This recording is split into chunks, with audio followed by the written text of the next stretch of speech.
আসসালামু আলাইকুম এভরিওয়ান। আমার আজকের রেসিপি হলো মিষ্টি আলুর বরফি। মাত্র 4টি উপকরণ দিয়ে 10 মিনিটই বানিয়ে ফেলা যায় আকর্ষণীয়, স্বাস্থ্যকর, সুস্বাদু এই ডেজার্টটি বানিয়ে ফেলা যায়। এই প্রচণ্ড গরমে ঠান্ডা ঠান্ডা এই ডেজার্টটি হলে আর কিছুই লাগে না।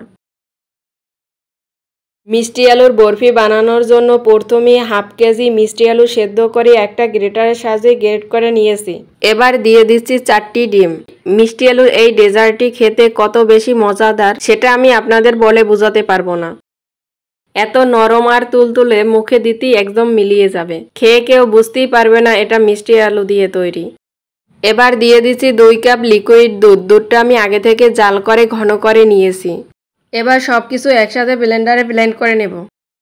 যেহেতু আমি এই ডেজার্টটি স্বাস্থ্যকর উপায় বানাবো, সেই জন্য আমি এখানে অ্যাড করে দিচ্ছি 1/4 কাপ মধু। আপনারা এখানে মধুর পরিবর্তে চিনি বা কনডেন্স মিল্কও ব্যবহার করতে পারেন।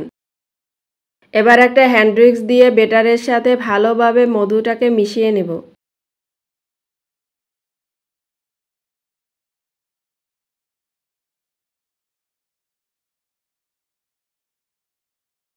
আজকে আমি মিষ্টি আলুর বরফিগুলো স্টিলের বাটিতে তৈরি করব। ডেজার্টের বেটার আমি 3টি স্টিলের বাটিতে সমান ভাগ করে নিয়েছি। এবার ডেজার্টটাকে স্টিম করার পালা। চুলায় একটি পাতিল বসিয়ে পর্যাপ্ত পানি দিয়ে এটাকে রান্না করে নেব। চুলার একদম লো হিটে ডেজার্টটাকে রান্না করে নেব 30 মিনিটের মতো। 30 মিনিট পর আমি ডেজার্টগুলোকে একটা কাঠি দিয়ে চেক করে নিয়েছি ডেজার্টগুলো হয়েছে কিনা। একদম পারফেক্টভাবে জমে গেছে। ডেজার্টটি 30 মিনিটের জন্য ফ্রিজে রেখে দিয়েছিলাম। আমাদের ডেজার্টটি খুব ভালোভাবে সেট হয়ে গেছে। এই মিষ্টি আলুর বরফিটি ঠান্ডা ঠান্ডা খেতেই বেশি ভালো লাগে। এই ডেজার্টটি আপনি কাউকে বানিয়ে খাওয়ালে কেউ বুঝতেই পারবে না এটি মিষ্টি আলু দিয়ে বানানো হয়েছে। যারা মিষ্টি খেতে পছন্দ করে না তারাও এই ডেজার্টটি মজা করে খেয়ে নেবে। প্রচণ্ড গরমে এরকম ঠান্ডা ঠান্ডা পুডিং খেলে মন প্রাণ জুড়িয়ে যাবে। আপনারা দেখেই বুঝতে পারছেন ডেজার্টটি কত বেশি সফট হয়েছে।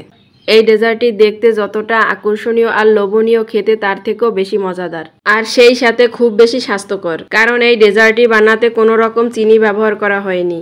খাবারের পর যে কোনো খাবার টেবিলে এরকম একটা পুডিং আইটেম থাকলে আর কিছুই লাগে না। ডেজার্টটি এতটাই মজাদার, এক টুকরো খেয়ে মন ভরবে না। এক টুকরা খাওয়ার পর যে কেউ আরেক টুকরো চাইতে বাধ্য। আমার রেসিপিগুলো যদি আপনাদের কাছে ভালো লাগে তাহলে প্লিজ আমার চ্যানেলটি সাবস্ক্রাইব করে দিবেন। আমার আজকের মিষ্টি আলুর বরফির রেসিপি আপনাদের কাছে কেমন লেগেছে অবশ্যই কমেন্ট করে জানাবেন। আল্লাহ হাফেজ।